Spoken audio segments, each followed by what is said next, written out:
तरह से लोकतंत्र की हत्या करके किसानों के खिलाफ संसद में बिल पारित करा दिया गया, उन बिलों की वापसी की मांग करते हुए पूरे देश में कहीं बंद है, कहीं प्रतिरोध दिवस है।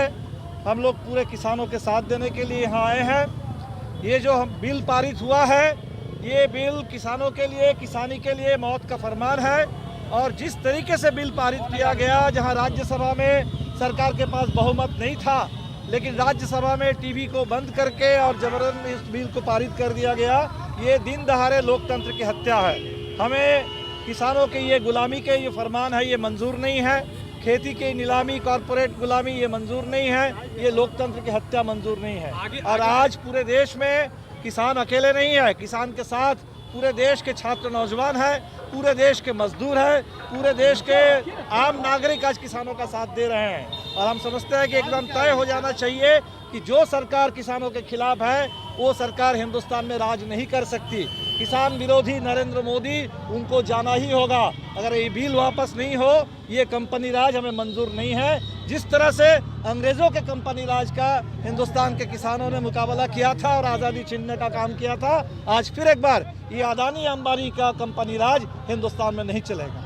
आगे क्या कुछ करेंगे सर? कब तक ये प्रदर्शन जारी रहेगा? नहीं, आज तो पूरे देश में है और हम समझते हैं कि ये जारी रहेगा। जब तक ये बिल वापस नहीं होता है, तब तक ये जारी रहेगा। और अभी आने वाले दिन में जो बिहार के अंदर भी आप चुनाव देखेंगे, हम समझते हैं कि चुनाव में भी किसानों का ये मुद्दा रहेगा और किसानों का पूरा आक्रोश कॉरपोरेट के खिलाफ और इस मोदी सरकार के खिलाफ ये आक्रोश चुनाव में भी दिखेगा। सर, बिहार विधानसभा चुनाव है, विपक्ष एकजुट नहीं हो रहा है बिहार में। सब लोग हमें लगता है कि एकजुट होंगे, जो भी किसानों के पक्ष में हैं, जो छात्र नौजवानों के पक्ष में हैं, जो पूरे बिहार के गरीबों के पक्ष में। साजिश है, अदानी अंबानी का पूरे देश पर कब्जा हो रहा है।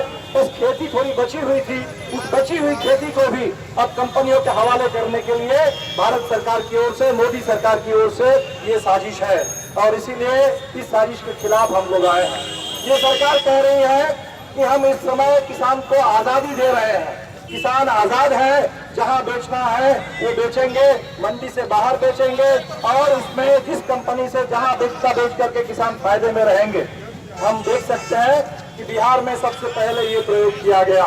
नीतीश कुमार जी 2005 में मुख्यमंत्री बने और 2005 में मुख्यमंत्री बनने के बाद 2006 में बिहार के अंदर कृषि बाजार समितियों को खत्म किया गया, बंद किया गया। आज जो पूरे देश में मंडियों को बंद करने की साजिश है, वो साजिश बिहार में पिछले 15 साल से लागू है।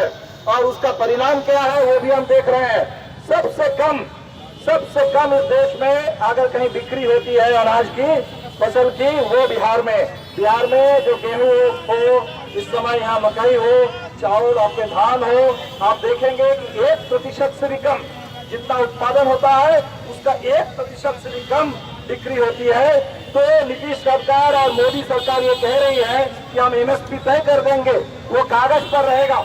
एमएसपी तय करके अगर खरीद की गारंटी नहीं होगी, एमएसपी पर सरकार अगर नहीं खरीदेगी, तो इस एमएसपी की घोषणा का क्या मतलब है?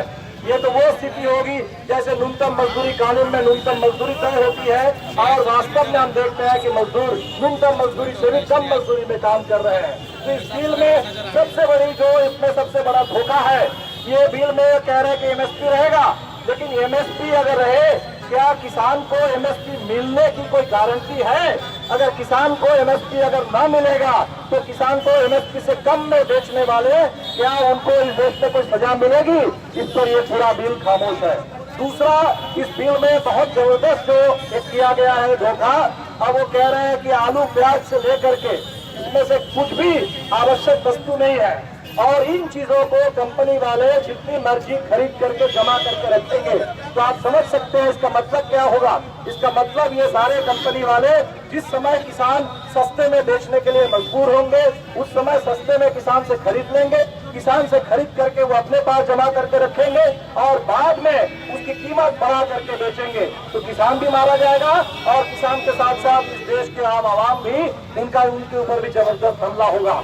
तीसरा, इसमें जो बड़ा सवाल आया, जिस तरीके से बिल पारित किया गया राज्यसभा में, क्योंकि हम देख रहे हैं जून महीने में जब यह अध्यादेश आया था, जैसे ही मोदी जी ने नारा दिया कि आपदा को अवसर में बदल दो, आत्मनिर्भर भारत, अरे भाई, किसान के ऊपर हमला करके आत्मनिर्भर भारत बनेगा? इस देश के रेलवे का निजीकरण करके, कल कारखानों का निजीकरण करके और देश के नौजवानों को बेरोजगार बना करके क्या आत्मनिर्भर भारत बनेगा? आत्मनिर्भर भारत का नारा देकर के इन्होंने शुरू किया कि पूरे हिंदुस्तान के अर्थव्यवस्था को बर्बाद करने की जो मुहिम शुरू हुई, हमने देखा कि जून महीने में यह अध्यादेश आया और जैसे ही यह अध्यादेश आया, पंजाब से लेके हरियाणा से लेकर के पूरे देश में, मैं इस समय किसानों का जो साझा मोर्चा बना है, सबसे बड़ा मोर्चा इस देश के अंदर, पिछले सालों में 250 से ज्यादा किसान संगठनों ने मिलकर के इतना बड़ा जो गठबंधन बनाया, असली गठबंधन किसानों का है। और वो जो गठबंधन इस देश के अंदर बना है, किसान संघर्ष समन्वय समिति, मैं उन साथियों का धन्यवाद देता हूँ और उन साथियों को सलाम करता हूँ।